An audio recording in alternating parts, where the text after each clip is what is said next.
Happy holidays, everyone. Christmas is almost here, and I just wanted to share a very inexpensive dinner meal plan with you.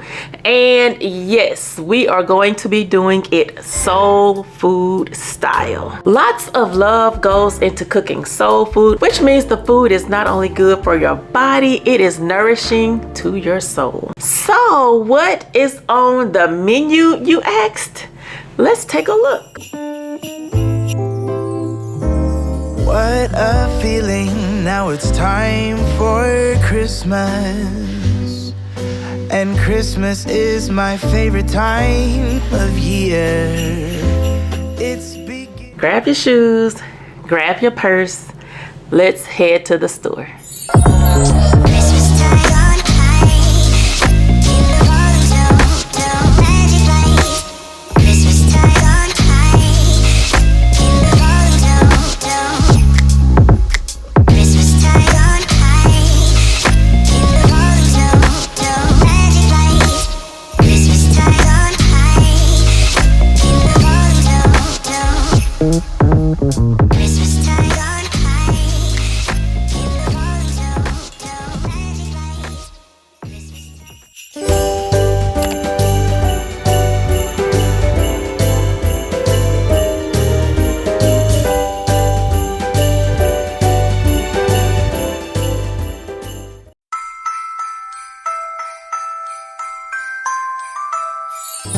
Deck the halls with boughs of holly.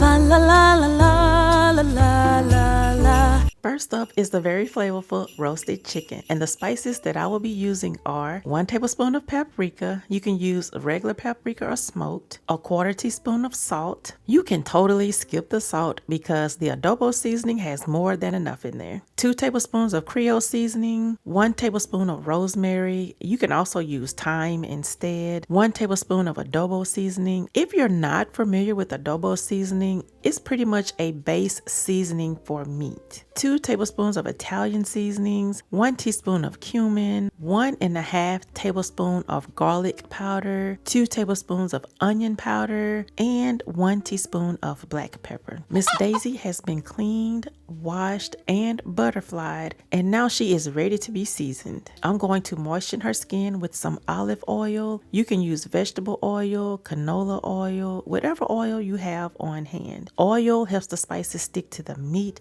and it keeps the chicken nice and moist. So now I'm just rubbing all of the nooks and crannies because I want to make sure that the seasonings stick. I'm doing the same thing with the back because we want this chicken to be well seasoned. One thing I forgot to mention is make sure that your chicken is nice and dry before adding your olive oil. Otherwise, it will roll right on off. I learned the hard way. So now I'm going to sprinkle all of those seasonings onto the chicken. I did whisk them really well in the bowl so they're all nice and combined. Y'all, this was my first time butterflying a chicken and I was so nervous. The trick is taking kitchen shears and cutting alongside the spine, starting from the bottom and working your way to the top. Once you've cut along both sides, remove the entire spine. And then you're gonna flip the chicken over and press down on the breastbone to crack it. And that's all there is to it. The pressing down on the breastbone was the part that had me nervous. I just did not want to hear that crack. The whole process just made me nervous, but the breastbone especially, I did not want to hear that bone crack. But I did it, and this is how it turned out. So now I'm just adding spices under the skin. This makes for a more flavorful chicken. Did you know that while the chicken is cooking, the fat rendered from the skin helps to baste the meat with all of those seasonings? That's why it is so important to get those seasonings under the skin. The purpose of adding butter is to keep the chicken from drying out. I started with 2 tablespoons, but that was nowhere near enough for this size chicken. I added 2 more after the chicken was in the oven. It's all about trial and error. My spidey senses said, girl, you know that is not enough butter. I should have listened and did it before it went into the oven, but I did add the extra butter later on in the process. I basted my chicken every 30 minutes. Y'all, look at how juicy this chicken looks. I baked it at 340 degrees for 1 hour, and this is how it turned out.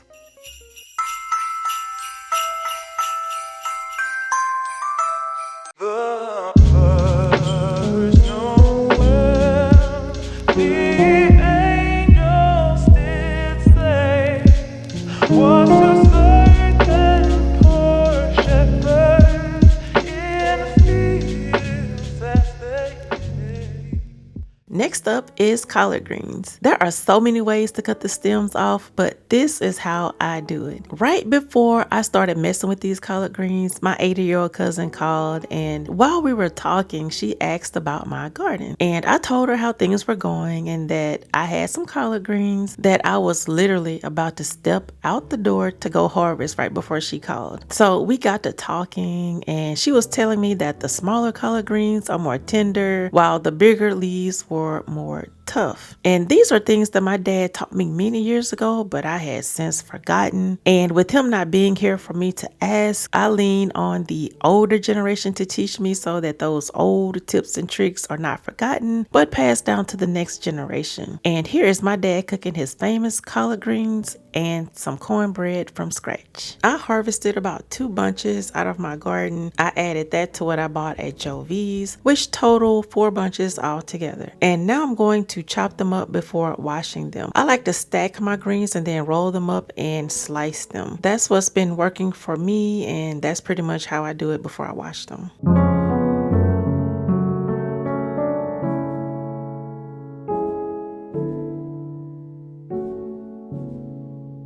Now that they are all chopped up, I'm going to give them several good washes. But first, I'm going to let them soak in baking soda and vinegar for about 10 minutes before I wash them. This is what the water is looking like after having them sit for 10 minutes. I had to move them to a bigger bowl to soak in because that one wasn't enough for the water to cover it all together. So I just moved them into this Dollar Tree bin. So I'm just going to keep washing these until I can't feel any dirt or grit and the water is clear, which is usually in upwards of 6 to 10 washes. Now I'm just adding about ½ tablespoon of bacon fat to the pot. Once it's melted down, I'm going to add the onions and then I'll saute them until they are translucent. Then I'm going to add my garlic. The reason why I don't saute my garlic with my onions is because garlic burns much faster. So I like to get a head start on the onions and then I'll add the garlic once the onions have cooked down. Now I'm adding the smoked neck bones. I wanted to get a turkey leg or wings, but they were way out of my budget. As long as the meat is smoked, you will still get that same great flavor. Y'all, I forgot to add my bell peppers back when I was doing the onions. So now I'm just sauteing them in some Kerrygold butter. They've been added to the pot and I'm going to give it a good stir. The spices that I'm going to put in here are 2 tablespoons of Cajun seasoning, 2 teaspoons of onion powder, 2 teaspoons of garlic powder, and 2 teaspoons of red pepper flakes. Now, if you don't do spicy or if you don't like a lot of spice, you can totally skip the red pepper flakes. Next, I'm going to add my collard greens, and it's okay if they don't all fit at the beginning. Once they render down, you can go ahead and add your remaining collard greens to the pot. And now I'm going to place the lid on it and let them cook for 2 hours on low heat. Next up is candied yams. For this recipe, you'll need 1 cup of brown sugar, 1 cup of white sugar, 1/2 teaspoon of nutmeg, 1/4 teaspoon of ginger, 1 teaspoon of cinnamon, and 1/4 teaspoon of cloves. If you don't like cloves, you can totally eliminate that all together. You'll also need sweet potatoes, butter, and vanilla extract. I have washed and peeled my sweet potatoes, and now I'm just chopping them up. The last time I made sweet potatoes, I did them in a pot. This time, I'm going to be making them in the oven, so the recipe is going to be slightly different. The way I'm going to show you how to do it today will have you wondering why you haven't been cooking candied yams in the oven. I'm going to take some Kerrygold butter and rub it all over my 9x13 casserole dish, and then I'm going to start layering my sweet potatoes, making sure that the thicker cut ones are on the bottom. This will help the sweet potatoes to cook evenly. Next, I'm going to sprinkle some white sugar and then some brown sugar and then my spices. It really doesn't matter which order you go in as long as you do all 3. Be very generous with the sugar and spices with each layer. And just an FYI, you may have some sugar left over. It all depends on how much you sprinkle on each layer. But you're going to repeat this process until all of the sweet potatoes are well covered. If you're like me, you are a visual learner, so let me demonstrate how much sugar I'm actually using per layer.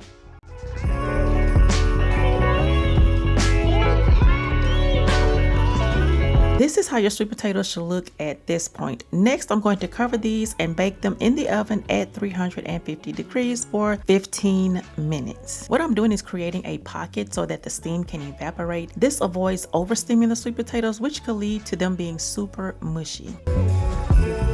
While they're in the oven, I'm going to mix 1 tablespoon of vanilla flavor with a half stick of butter. Y'all, my kids tell me all the time that only moms can touch hot things and not burn their fingers. Where do they come up with this stuff? And this is what it looks like after 15 minutes. Be sure to stir them before adding the butter mixture, and then you're going to cover them back up with the foil. This time we're not doing the vent. We want all of those spices and butter mixture to marry. And then we're going to place them back in the oven for 35 minutes. And this is how they should look after 35 minutes.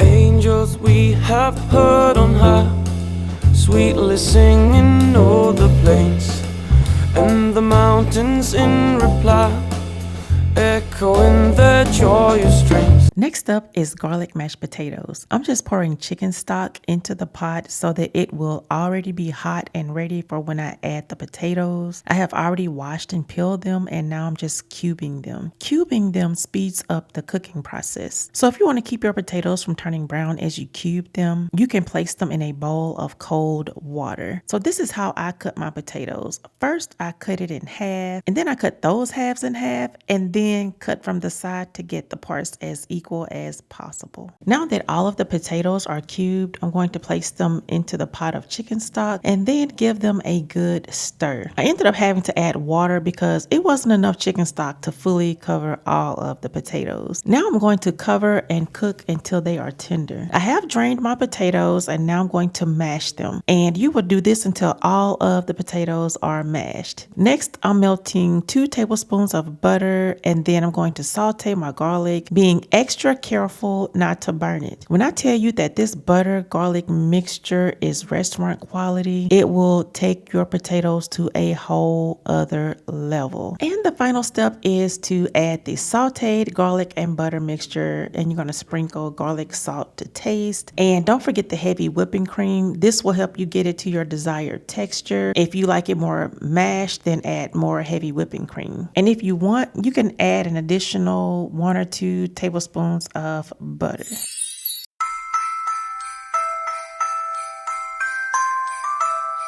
Come, all ye faithful, joyful and triumphant.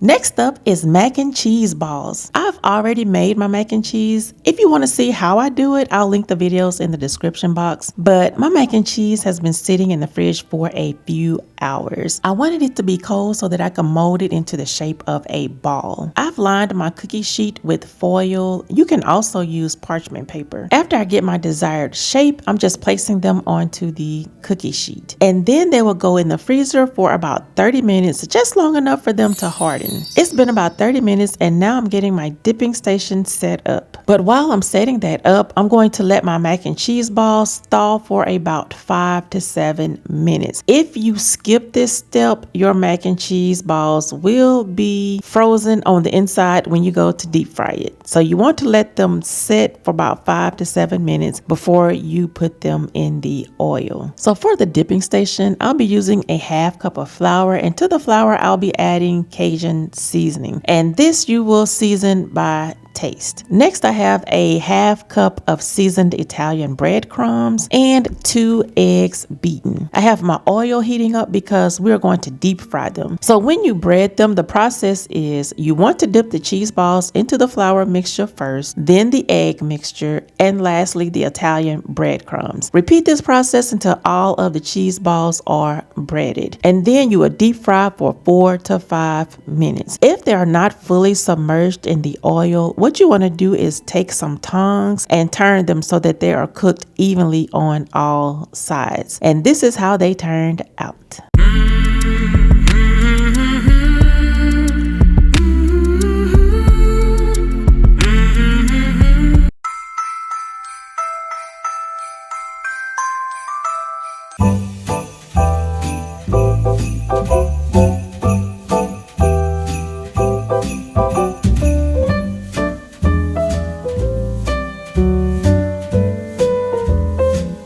Next up is apple pie. I've already washed and sliced 6 Granny Smith apples. Now I'm going to squeeze lemon juice onto them. And the reason why I use lemon juice is because it stops them from turning brown. As you can see, some are already starting to turn. Lemon juice also acts as a flavor enhancer. I add it to just about every pie that I bake. I've melted a half cup of butter, and to that I'm going to add both sugars, and then I'm going to stir until it's dissolved. Once it's dissolved, I'm going to add 2 teaspoons of cinnamon, a 1/4 teaspoon of allspice, and a teaspoon of vanilla extract. And then I'm going to give it a good stir. Now it's time to add the apples to the mixture, and this is where cornstarch comes into play. You want to add about 3 to 4 tablespoons of cornstarch to thicken up the syrup, but you don't want to add them all at once. You want to add them one at a time until you get it to your desired thickness. I had an extra pie crust left over from Thanksgiving, so this is what I'm using to make this apple pie. Since the top crust crumbled on me, I had to take it apart, get some flour, roll it out, and start over. So that's why I'm cutting off the overhang, because when I rolled it out, I rolled it too big. At this point, I'm just cutting holes in the top, and then I'm going to take some melted butter and rub it all over this pie. Now, some people use egg wash.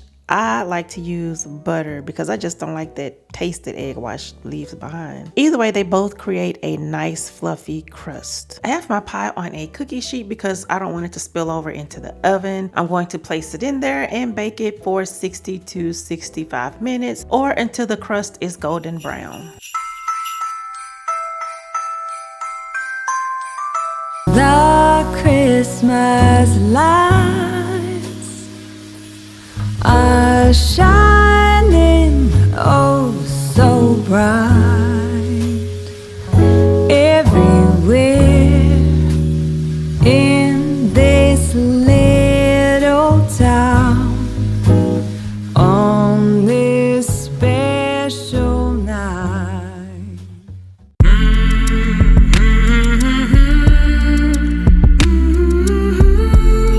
Hello viewers, salutations if you will.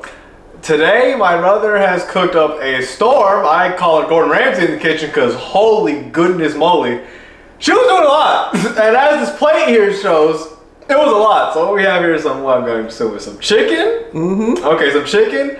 And my favorite, I'm pretty sure I said it in another video, but if you didn't hear me say it, mac and cheese is like my #1 favorite thing. That's what we have here. But God is good, y'all. He's really good. Cause I'm not gonna see mac and cheese right here. This right here, this beaut, absolute good one of a thing right here, is a mac and cheese ball. I'm just looking at it, I feel like my mouth is watering. I just want to take a bite right now, but for suspense, we're gonna save it for last. So without me, I almost forgot. The sweet yams potatoes. Yep. That's what this is. We have the sweet potatoes right here. Even better. But frankly, I just want to eat the mac and cheese. So without me yapping and stalling, let's just dive into it. So we're gonna start with the chicken right here. Get a nice bite right there, bite size. Let's see if it's nice and flavorful. Yeah. Definitely. It can't be that good! It's one bite and I already want to just take this thing right here, just upstairs, the whole chicken, and eat it myself. Cause what did you do to it to make it taste this good? Put a whole lot of flavors in it. You blessed it, that's what you did. You asked God when you made this chicken. That's right. Put a lot of love in there. Okay. Third, I got y'all with that one. Y'all thought I was gonna go for mac and cheese second. Nope, saving that for best for last, you know. Sweet potato.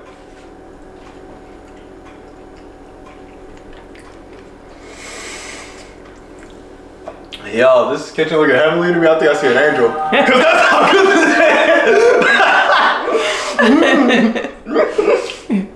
I could have sworn I heard angels singing because that was heavenly. Okay. Now we're gonna move over to this mac and cheese, then the main course for me. That's dessert, food, dinner, whatever you want to call it. That's it for me. It's stuck together, so we're gonna have to put a little force behind it. There we go.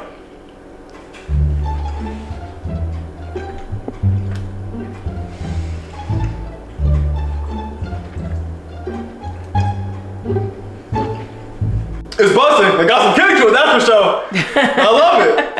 Now finally, y'all. Moment I've been waiting for. I want to try this thing. So we just go. Is it the mac and cheese ball? The mac and cheese ball. I've been eyeballing this thing this entire time while Mama was cooking. Now I finally get to eat it. So, you know, without any further ado, let's just take a bite. Ooh, and it has some crunch to it. Did y'all hear that crunch?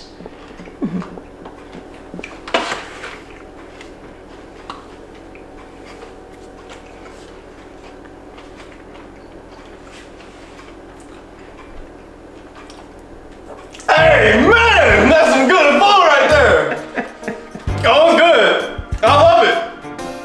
10 out of, no. 40, gotta go higher. 100 out of 10. Woo, No, that's what I give it. 100. I give it 100 out of 10. No, it's nothing beneath that line. I'm sorry. This is too good. The chicken, the mac and cheese ball. The sweet potato, it wins. I hope y'all like this video of Jordan's reviews. But if y'all don't mind, I need to stop reviewing and get to eating. Dude. Right here we have what is I'm going to say. This is apple pie. My mother made it. She baked it. It looks pretty well. I think it looks pretty good. Of course, everything she makes is pretty good. I like everything my mama eats. It could listen. My mama can make something that looks like the salty platoon, you know, SpongeBob, or you know, just straight, you know. It can just look bad, I'll still eat it. And most likely, it'll still taste good. Because everything from Mama tastes good. So, without me yapping and... Yeah, just yapping, I'm going to take a bite of this apple pie. Okay. It's hot.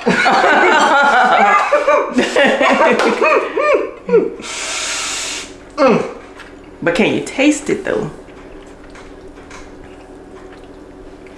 Or my taste buds screaming.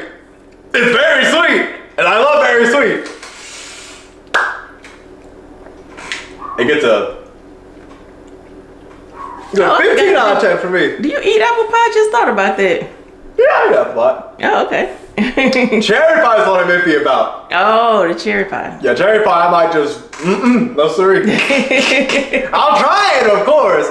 I may not like it though. It's gonna be the same reaction as tea. It gets a 15 out of 10 for me. I like the texture and the little taste. It's pretty sweet. Look at that.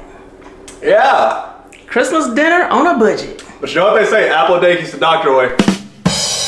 I had so much fun putting all of this food together, y'all. My family was hovering around that kitchen all day. And that's another thing that people don't really talk about. Like, you don't want to be stuck in the kitchen cooking all day on Christmas while your family is off enjoying the electronics. You want to join in on the fun as well. So one thing people don't talk about is preparing your food ahead of time.